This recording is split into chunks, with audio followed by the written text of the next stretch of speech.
তুরস্কের প্রেসিডেন্ট এরদোয়ানের স্ত্রীর হাতে চুমু দিতে গিয়ে বিপাকে পড়েছেন ফরাসি প্রেসিডেন্ট ইমানুয়েল ম্যাক্রো।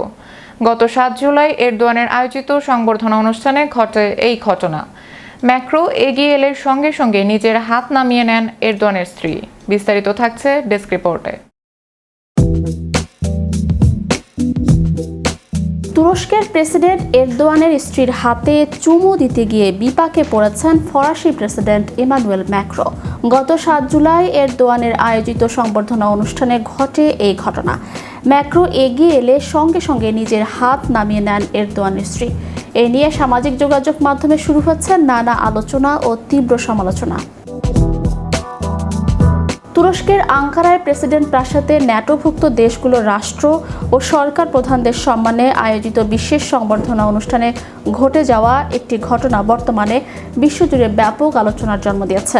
অনুষ্ঠানের শুভেচ্ছা বিনিময় পর্বে ফ্রান্সের প্রেসিডেন্ট ইমানুয়েল ম্যাক্রো তুরস্কের ফার্স্ট লেডি এমিনে এরদোয়ানের হাত ধরে প্রথা অনুযায়ী চুমু খাওয়ার জন্য সামনের দিকে ঝুঁকে পড়েন। কিন্তু ফরাসি প্রেসিডেন্টের এই আচরণের সঙ্গে সঙ্গেই এমিনে এরদোয়ান মার্জিতভাবে নিজের হাতটি নিচে নামিয়ে নেন এবং চুম্বনের চেষ্টাটি দক্ষতার সাথে এড়িয়ে যান। অবশ্য এই আকস্মিক ঘটনার পরপরই তারা দুজন অত্যন্ত স্বাভাবিকভাবে পারস্পরিক করমর্দন ও আনুষ্ঠানিক শুভেচ্ছা বিনিময় সম্পন্ন করেন। সামাজিক যোগাযোগ মাধ্যমে এই ঘটনার ভিডিওটি ছড়িয়ে পড়ার সাথে সাথেই আন্তর্জাতিক পরিমণ্ডলে ব্যাপক তোলপাড় শুরু হয়। মূলত ধর্মীয় ও সাংস্কৃতিক মূল্যবোধের প্রতি অগাধ শ্রদ্ধাবোধ থেকেই এমিনে এরদোয়ান ফরাসি প্রেসিডেন্টের এই পদক্ষেপ এড়িয়ে গেছেন। ইসলামের শরিয়া বিধান অনুযায়ী পরপুরুষের সাথে অনাকাঙ্ক্ষিত শারীরিক স্পর্শ এড়িয়ে চলা একজন নারীর ধর্মীয় শালীনতা ও আত্মমর্যাদার বহিঃপ্রকাশ হিসেবে গণ্য করা হয়।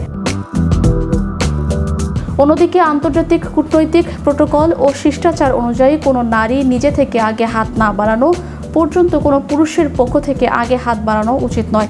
এছাড়া বর্তমান সমতার যুগে হাতে চুম্বনের এই প্রাচীন ইউরোপীয় প্রথাটি কূটনৈতিক ক্ষেত্রে অনেকটাই অপ্রচলিত ও অনুচিত। আধুনিক কূটনীতির অন্যতম প্রধান শর্ত হল অন্য দেশের সংস্কৃতি, ধর্মীয় বিশ্বাস ও ব্যক্তিগত সীমানার প্রতি সর্বোচ্চ শ্রদ্ধাশীল থাকা, যা ফরাসি প্রেসিডেন্ট ম্যাক্রোর আচরণে প্রতিফলিত হয়নি বলে বিশ্লেষকরা মনে করছেন। এই ঘটনার সূত্র ধরে বিশ্বব্যাপী আবারও ইতিবাচক আলোচনায় উঠে এসেছেন এমিনে এরদোয়ান। শুধুমাত্র প্রেসিডেন্টের স্ত্রী পরিচয়ের বাইরেও তিনি একজন প্রখ্যাত সমাজসেবী এবং নারী শিক্ষার প্রসারে নিবেদিত প্রাণ ব্যক্তিত্ব। বিশ্বব্যাপী পরিবেশ সুরক্ষায় জাতিসংঘের সমাদৃত জিরো ওয়েস্ট প্রকল্পের নেত্রী হিসেবে এবং বিভিন্ন বৈশ্বিক মানবিক সংকটে সক্রিয় অংশগ্রহণের কারণে আন্তর্জাতিক পরিমণ্ডলে তিনি অত্যন্ত প্রভাবশালী ও মানবিক নেত্রী হিসেবে সুপরিচিত। শরিয়াহ রক্ষা ও কূটনৈতিক শিষ্টাচারের এই মেলবন্ধন তার ব্যক্তিত্বকে আরও উজ্জ্বল করেছে। Magic Bangla TV, international desk.